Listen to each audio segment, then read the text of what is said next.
to see you. Well, good to see you again. And how are you? I'm doing, okay, I put one water up there, This is- one for Jackie. This one's got ice. Okay. Is there a speaker stand hidden away? She's kind of short. Oh, okay.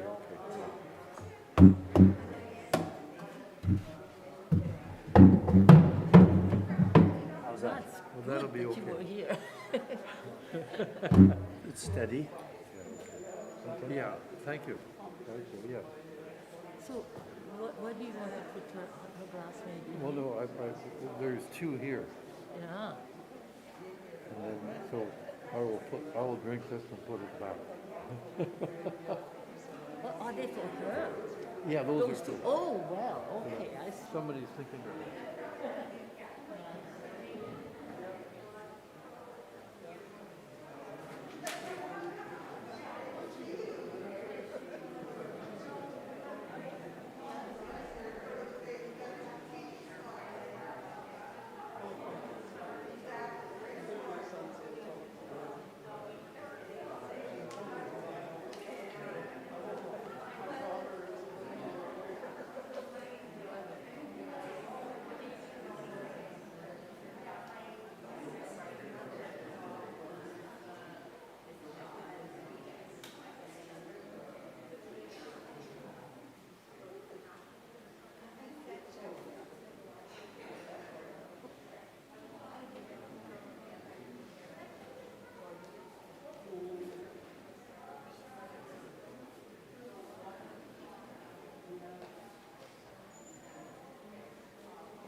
Jackie's gonna need that when she's done. Oh, okay, I'll put it back. Thank you. I thought somebody needed it.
Thank you very much, Elizabeth, for getting us started.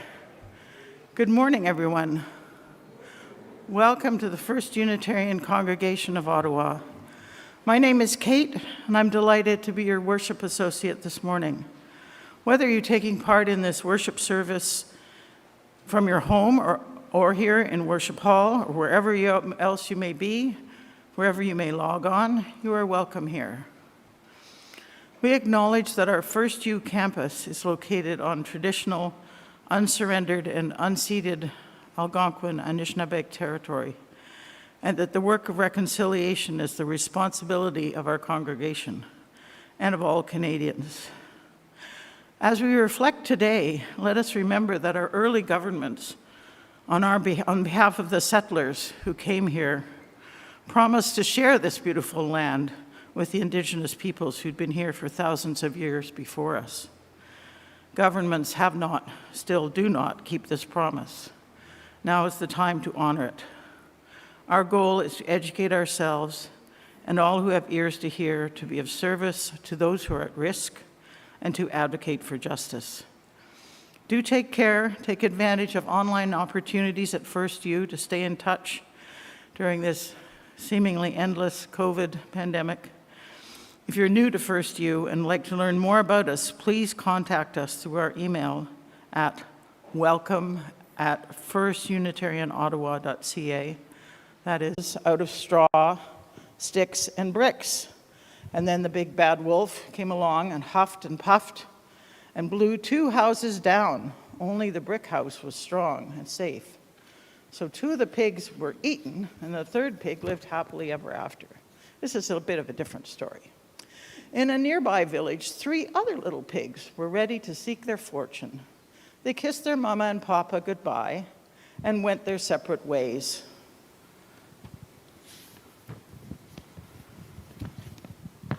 The first little pig met a magic duck.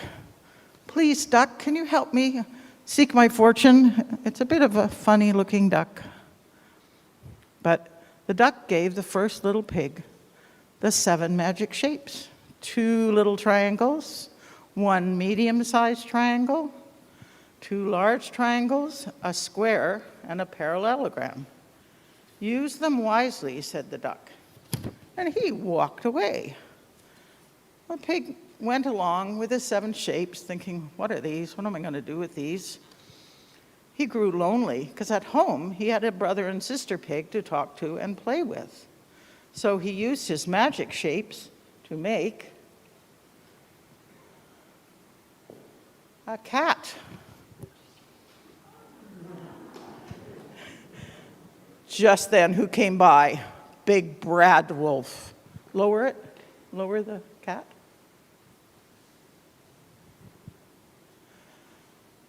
He's the twin brother of the wolf in the other story. Big Brad had run all the way from the other village, so he was doing a lot of huffing and puffing. So he huffed and he puffed and he huffed and he puffed, and then he scared away the little pig. He was terrified, and he ate the cat. The second little pig met a magic rabbit. Who's also a funny-looking rabbit? "Please, rabbit, can you help me seek my fortune?" said the pig. And the rabbit gave the second little pig 7 magic shapes: 2 little triangles, 1 medium-sized triangle,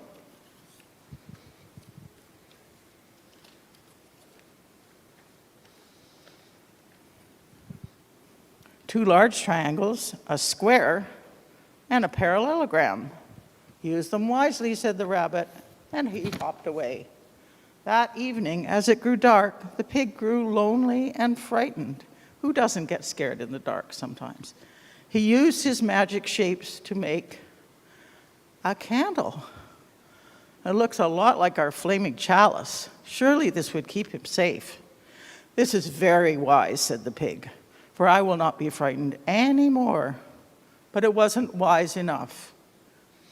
Along came the wolf, who huffed and puffed and puffed and huffed and blew the candle out, and the little pig ran far, far away. The third little pig met a magic swan. "Please, swan, can you help me find my fortune?" So the swan gave the third little pig the same 7 magic shapes. The little pig had to think about this. What am I going to do? What should I make? He decided to build a safe and cozy house. That was a very smart thing to do, because just then the wolf came and he was still hungry.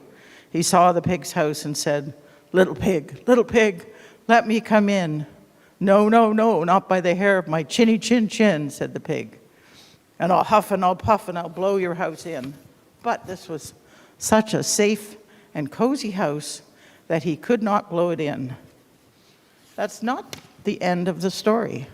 One day, the pig who built a house of bricks, that was in the other story, and the pig who built a house of shapes fell in love and were married, and they no longer needed two houses. So the pig who built a house of shapes had an idea. She took apart her house and used the 7 shapes. I think you've got an extra time. No. And together, they built a lovely sailboat to sail away around the world on their honeymoon. And we're going to try to build a sailboat together, which building things together is a really great thing to do.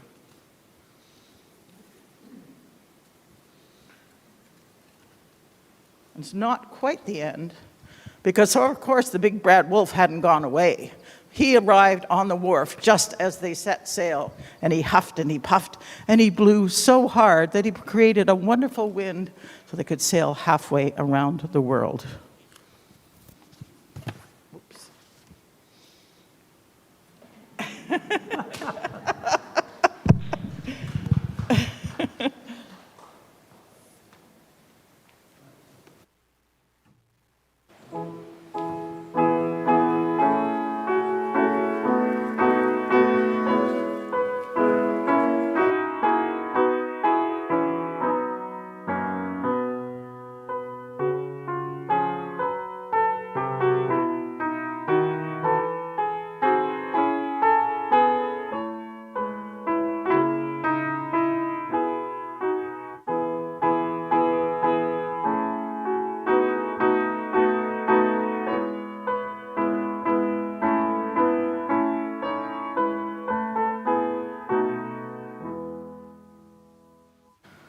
Now a reading from Liz James, who's a UU from Saskatoon.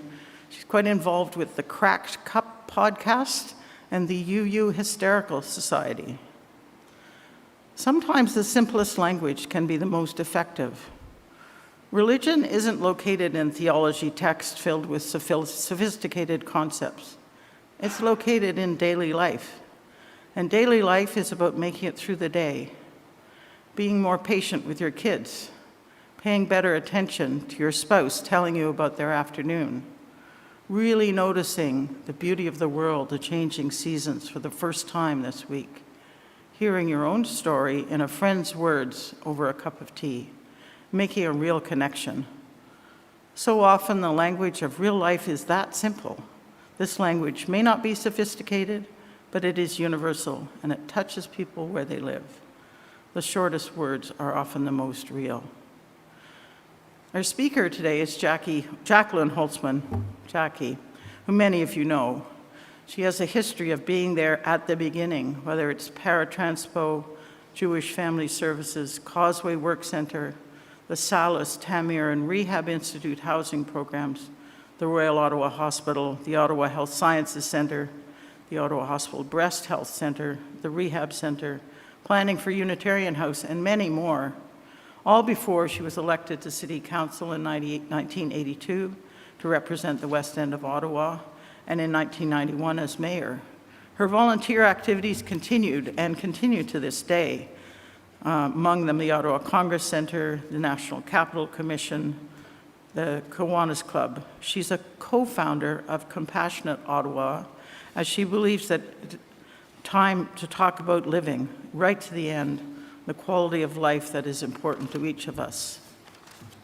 You may be familiar with one of the many honors that Jackie's received in her career if you're ever driving along or stuck in traffic on the Queensway, the Jackie Holtzman Pedestrian Bridge. Thank you, Jackie. Jackie continues giving back and making a difference with her husband in their new home, an independent living apartment at Unitarian House. She's now taken on the role of chair of the board. And I discovered the other day at an Indigenous event that sometimes involves moving chairs. Welcome, Jackie.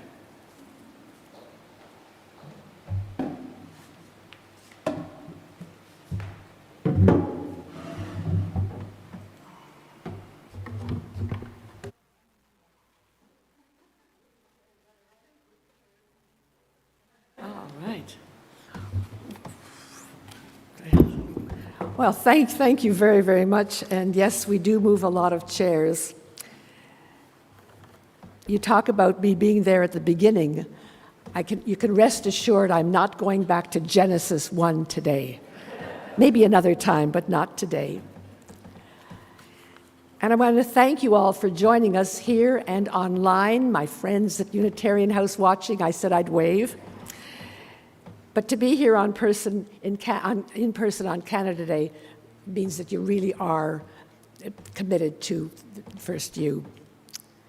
This is truly a great country, and we all know it can be even greater. But that's a topic for another day.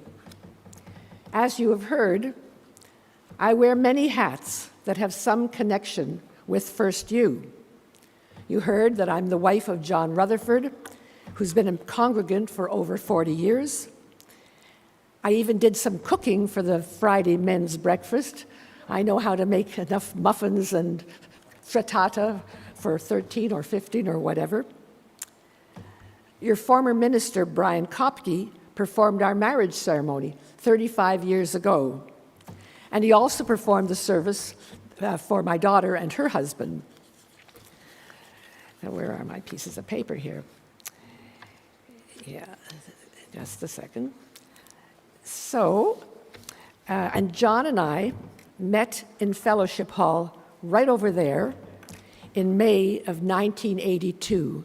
Some of you may have heard this story, but if not, it was a workshop planning Unitarian House.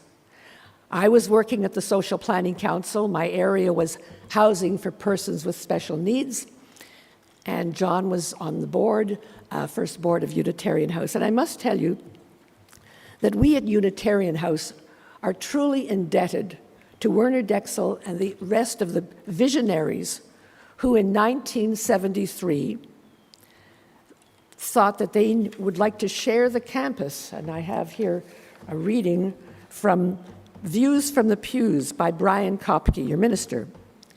In 1973, the Social Responsibility Committee of the First Unitarian Congregation of Ottawa anticipated over the next 2 or 3 decades a need for shelter and care for senior citizens in the community, and that's 1973. And in 1975, Werner incorporated Unitarian House.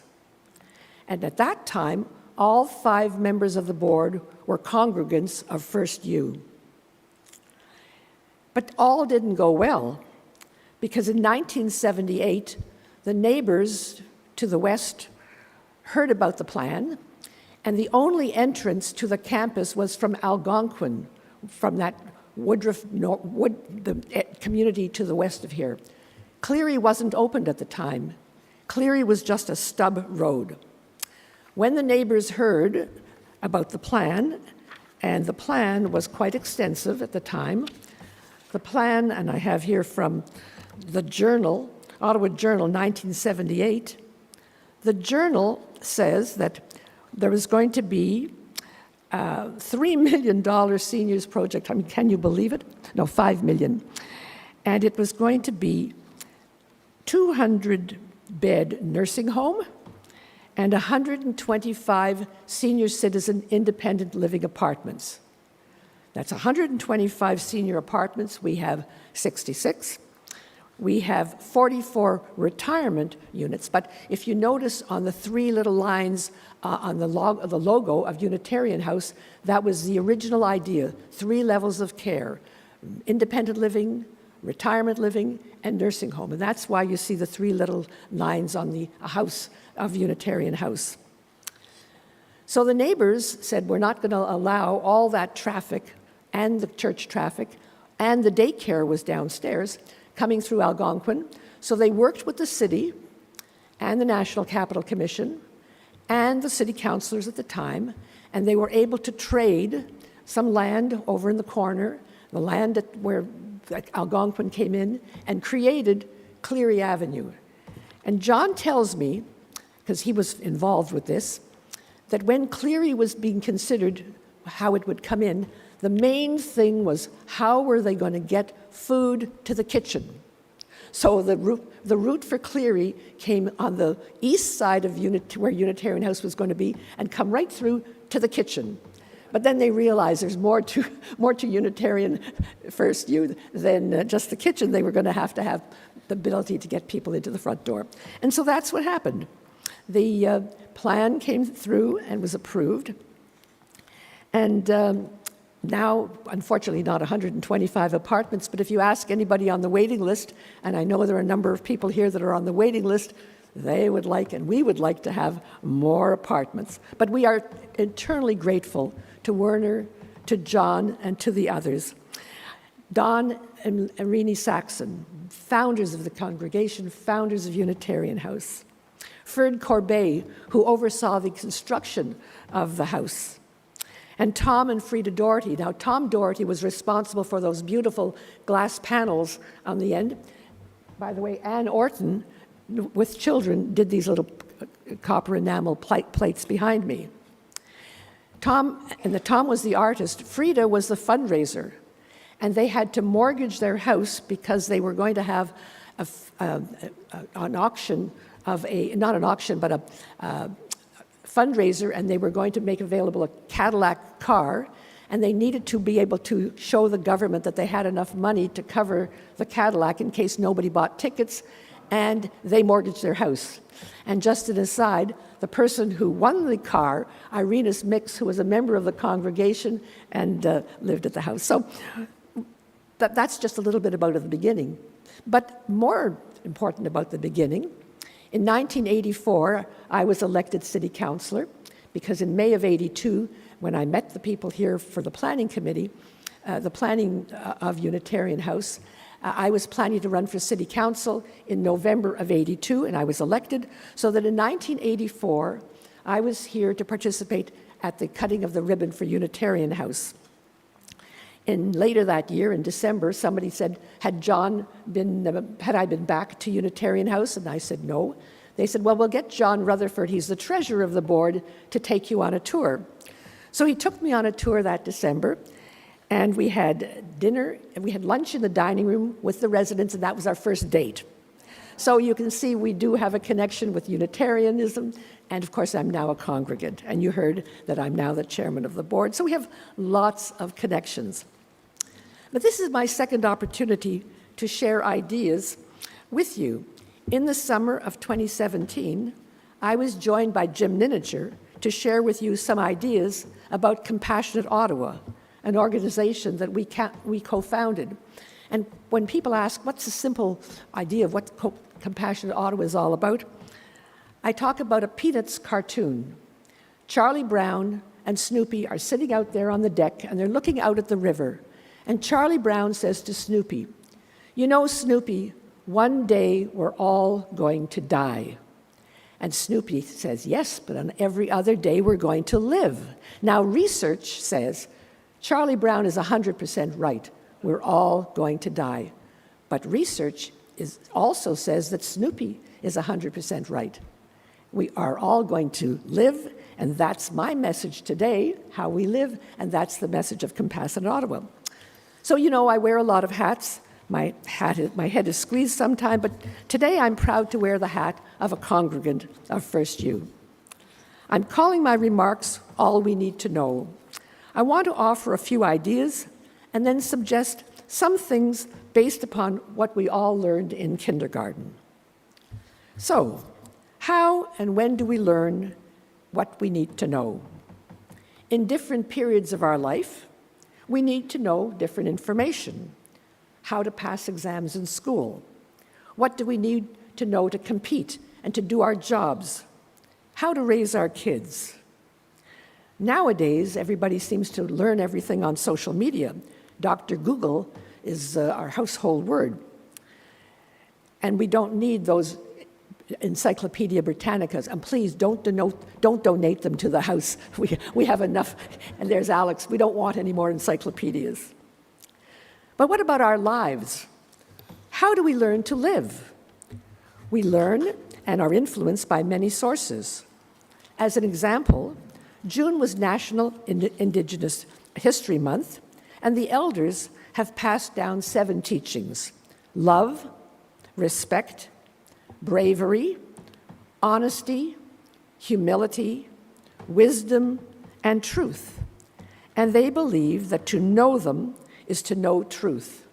How beautiful is that? In faith communities, we have the 10 Commandments, and from there we derive our basic principles and values. For First U, there are 8 key concepts, as you know: worth and dignity, justice and compassion, spiritual growth, truth and meaning, democratic value, harmony and fairness, respect, and dismantle racism. I am also a member of Temple Israel, and the first few key concepts are not a like mind at the synagogue. In Judaism, we have many concepts and teachings, but 2 of them stand out as universal, and I suggest are shared by Indigenous people, by First U, and by Temple Israel congregants. They are, first, engaging in deeds of compassion, and second, making peace among people. Compassion and making peace. I suggest that these are universal, fundamental values. Do we know them? Do we practice them? As mentioned by Catherine, there's a book by Robert Fulham, All I Need to Know, I Learned in Kindergarten. In daycare and kindergarten, and in the River Parkway Children's Center, which started downstairs, which is just at the other side of the campus, our two great-grandsons are graduates of the daycare center there. But they learned certain values. Share everything. Play fair. Don't hit people. Put things back where you found them. Be kind to one another. And clean up after yourselves.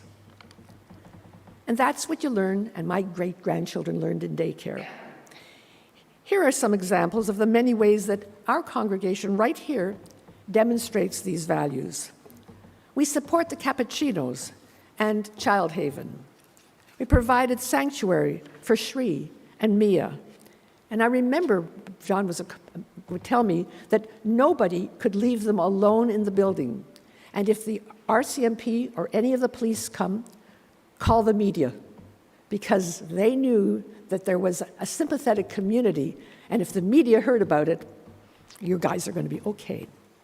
Supporting a Syrian family, focusing on reconciliation, and many, many more. We give money through our taxes and donations. We give blood as blood donors. We give time as volunteers. Ottawa and First U were a very generous and welcoming community. My family and others arrived in the early 1900s. War brides arrived following the Second World War. Remember Marion Dewar and the 4,000 boat people. And now we're gathering furniture and clothing for refugees from Afghanistan and the Ukraine. And Catherine Gunn has been doing this on behalf of First U. In the 1970s, First U decided to share this beautiful campus with seniors. And I described that to you, and how it opened, and River Parkway, all sharing the campus. There's no question about it. The congregation and the board of First U practices what they learned in kindergarten. So what's next? What's ahead for our congregation? This winter, we'll be asked to make many decisions based on the motion approved at the annual general meeting. These decisions will impact the 3 partners presently located on this campus: the congregation of First U, the 130 residents of Unitarian House, and the families and the 60 kids at the River Parkway Children's Center? Are we prepared to share our campus with up to 400 additional residents? Will they be living in 1 or 2 buildings? Will they bring with them cars and trucks and motorcycles? Will everyone take the LRT? And we all hope that we live long enough to see it finished. But will they all take that? Or will we need parking spaces? Will the young families and children be welcomed in our gardens, in our playgrounds, and our courtyards? And what about the teenagers? Where and when will they hang out? What about smokers? And what about the service and delivery trucks? Will we accommodate them? Lots of questions, lots of decisions ahead. As Chief White Duck reminded us a few weeks ago at the circle that many of you attended, we all stand together on this sacred land. In kindergarten, we learned to play nice, to share, to clean up after ourselves, to be kind. It's a long time since most of us were in kindergarten. For First U, for the Children's Center, for the Unitarian House, it's time to put those values from long ago into action. Are we ready? I believe we are. Thank you very much.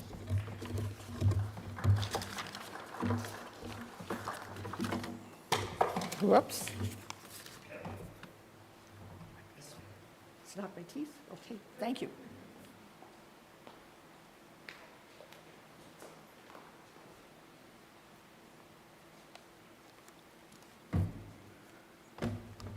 Do you have a music?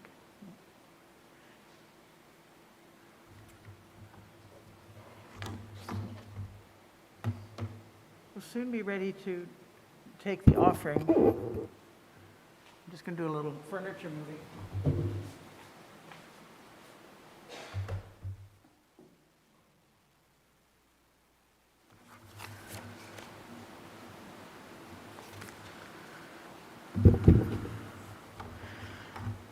As Jackie has so eloquently pointed out to us, the congregation has a long history of care, vitality, bringing people together to move the arc of justice forward.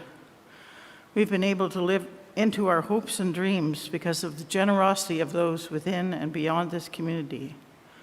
Whether you are here in Worship Hall or anywhere else at all, you are part of this community.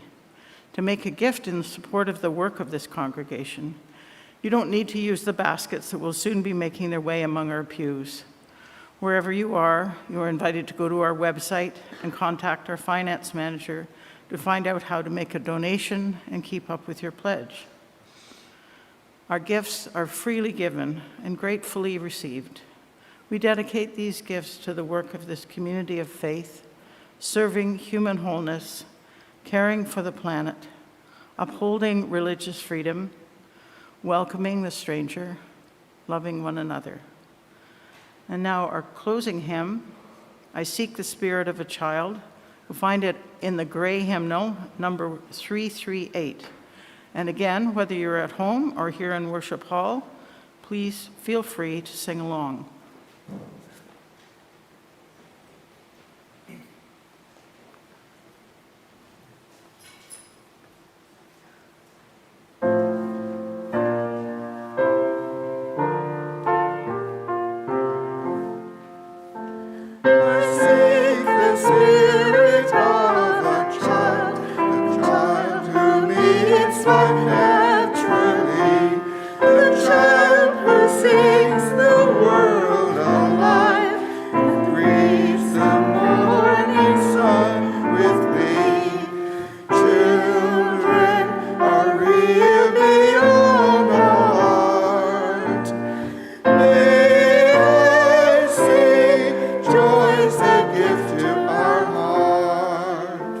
I seek the freedom of a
Before closing, I would like to thank Jackie for her wonderful talk, Elizabeth, Anne, Phil, Ron, Christopher, all our audiovisual volunteers, greeters, ushers, everyone who helped today, who is here, and those who work behind the scenes to bring this service to you. Before we begin to close this time of worship and reflection, a reminder that our online hospitality hour will begin at 11:30. You can go home and log on, but today, for the last time, at least for a while, we will be offering hospitality hour in the lounge at 11:30.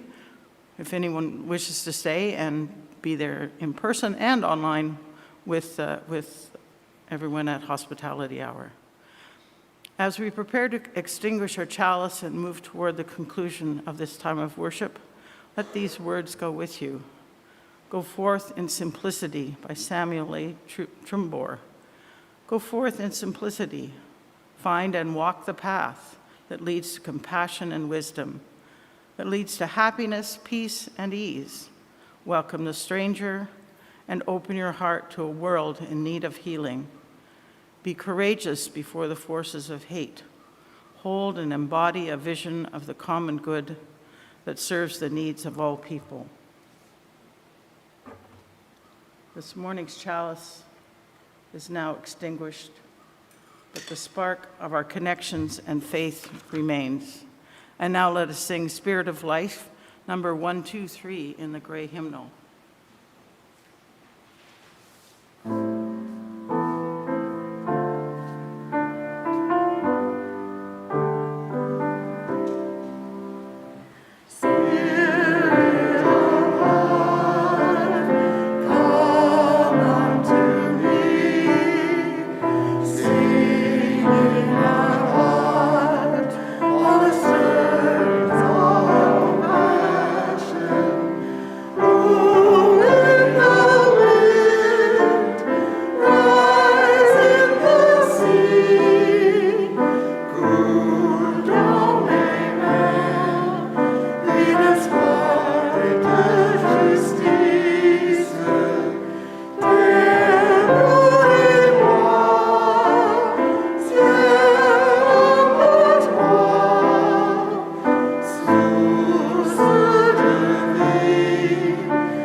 You'd like to reach your hands towards each other, out to form a community. Go in peace, go in love, go in joy, so that someday all may be well. And now this morning's postlude.